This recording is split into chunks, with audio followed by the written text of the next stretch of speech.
పర్యావరణ గణపతికే జై కొడదాం. సుప్రీంకోర్టు తీర్పుకు అనుగుణంగా గణేష్ ఉత్సవాలు. మట్టి గణపతులపై ప్రజలకు అవగాహన కల్పిస్తాం. ప్రశాంత ఉత్సవాలకు అందరూ సహకరించాలి. సమీక్ష సమావేశంలో మంత్రులు శ్రీధర్ బాబు, పొన్నం.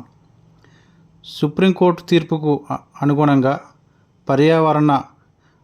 పర్యావరణ హిత గణేష్ ఉత్సవాలను నిర్వహించేందుకు ఏర్పాట్లు చేస్తున్నామని, మట్టి గణపతులనే పూజించే విధంగా ప్రజలకు విస్తృత అవగాహన కల్పిస్తున్నామని మంత్రి శ్రీధర్ బాబు అన్నారు.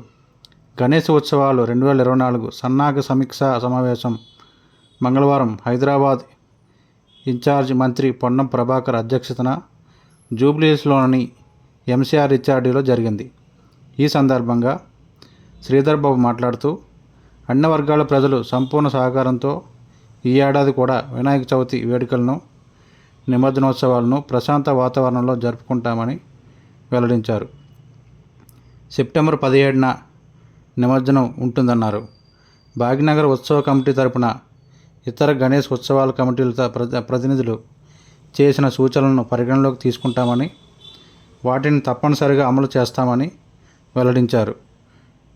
మట్టి విగ్రహాలపై పోస్టర్లు కూడా ఆవిష్కరించామని, క్యాంపెయిన్ కూడా చేపడుతున్నామని, పాఠశాలలు, కళాశాలల్లో అవగాహన కార్యక్రమాలు ఏర్పాటు చేస్తున్నామని, ఎకో ఫ్రెండ్లీ ఉత్సవాలు అందరికీ మంచిదని, గణేష్ ఉత్సవ కమిటీలు కూడా ఈ విషయంలో అవగాహన కల్పించాలని అన్నారు.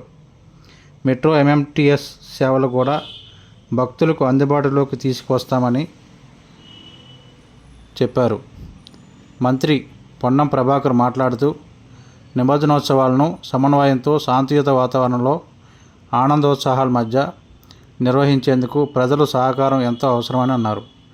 హైదరాబాద్ బ్రాండ్ ఇమేజ్కు సంబంధించిన సోషల్ మీడియాలో అసత్య ప్రచారాలు చేస్తే కఠిన చర్యలు తీసుకుంటామన్నారు. వినాయక మండపాలకు, గణేష్ శోభయాత్రలకు ముఖ్యమంత్రి రేవంత్ రెడ్డిని ఆహ్వానిస్తామని, మంత్రులు, ఎమ్మెల్యేలందరూ ఈ వేడుకల్లో పాల్గొంటారన్నారు. సమావేశంలో DGP Jitender Reddy, revenue principal secretary Naveen Mittal, పలువురు ఎమ్మెల్సీలు, కలెక్టర్లు పాల్గొన్నారు. విగ్రహాల నిమజ్జనం కోసం అదనంగా క్రేన్లు ఏర్పాటు చేయాలని, మెకానిక్ డ్రైవర్లు అందుబాటులోకి ఉండే విధంగా చర్యలు తీసుకోవాలని నగర కమిషనర్ కొత్తకోట శ్రీనివాసరెడ్డి సూచించారు. ఉత్సవాల కోసం 8,000 మంది పోలీసుల బలగాలను బందోబస్తు కోసం నియమిస్తున్నామన్నారు. నిమజ్జనం జరిగే చెరువుల్లో వాటర్ లెవెల్స్ తగ్గాయని, కొన్ని చోట్ల డీసీల్డింగ్ చేయలేదని, ఈ విధంగా పరిగణలోకి తీసుకోవాలని రాచకొండ సిపి సుధీర్ బాబు తెలిపారు. గత ఏడాది 16,904 విగ్రహాలు నిమజ్జనం అయ్యాయని, ఈసారి పెరిగే అవకాశం ఉందని, 49 ప్రాంతాల్లో నిమజ్జనం ఏర్పాట్లు జరుగుతున్నాయన్నారు. సైబరాబాద్ పరిధిలో గత ఏడాది 11,382 విగ్రహాలు నిమజ్జనం జరిగాయన్నారు. ఈసారి కూడా 5% పెరిగే అవకాశం ఉందన్నారు. 2,467 మంది పోలీస్ సిబ్బంది బందోబస్తు కోసం వినియోగించామన్నారు.